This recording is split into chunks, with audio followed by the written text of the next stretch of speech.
आपण करूया झटपट वांग्याची रेसिपी, वांग्याचं भरीत। हे बघा, 2 वांगी मी भाजून घेतलेली आहेत। आता ती अशी साल काढून घेते।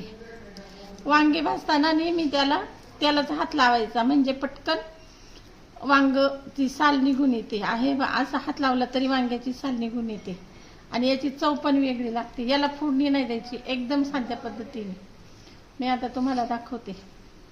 कंटाळा आला, तोंडी लावायला नसलं, आता उन्हाळ्याचे दिवस आहे, आपल्याला एकच भाजी खाऊन कंटाळा येतो, तोंडी लावायला लागतं। त्यासाठी हे मस्त भरपूर छान असा पर्याय आहे।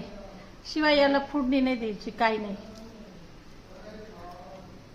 कंटाळा आला, भाजी कमी आली तर आपण पटकन 2 वांगी भाजून असं पर्याय निवडू शकतो। त्याला लाल तिखट टाकायचं आणि मीठ टाकायचं, वरून कच्चं तेल टाकायचं, फोडणी नाही द्यायची, काही नाही। मिक्स करायचं आणि खायला घ्यायचं। ताट केल्यावर ताटात सुद्धा करता येतं। हे बघा, आपलं तयार झालेलं आहे। आता मी झटपट भरीत तयार होते। हे बघा, हे आज काढून घ्यायचं,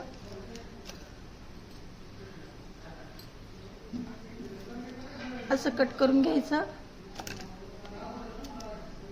आता माझ्याकडे लसणाची मिरची वाटलेली होती। हे बघा, लसणाची मिरची वाटलेली, ही घरगुतीच मी घरात मिरची वाटलेली। आता तिचा व्हिडिओ तुम्हाला दाखवलंच एक दिवस परत। ते असं टाकायचंय, तुम्हाला किती तिखट लागतं त्यानुसार। थोडंसं मीठ टाकूया। आता मिरचीमध्ये मीठ आहेच, पण तरी वांग्यांमुळं कमी पडत। असं मिक्स करून घ्यायचं। मीठ टाकत आहे मी, थोडंसं तेल टाकत आहोत।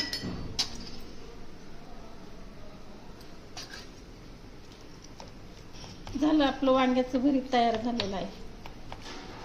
खूप छान लागतं। भाकरी, चपाती, नान, रोटी कशा बरोबरही तुम्ही खाऊ शकता। तुम्हाला आवडत असेल तर कच्चा कांदा कट करून, टोमॅटो कट करून, कोथिंबीर सगळं घालून पण खाऊ शकता।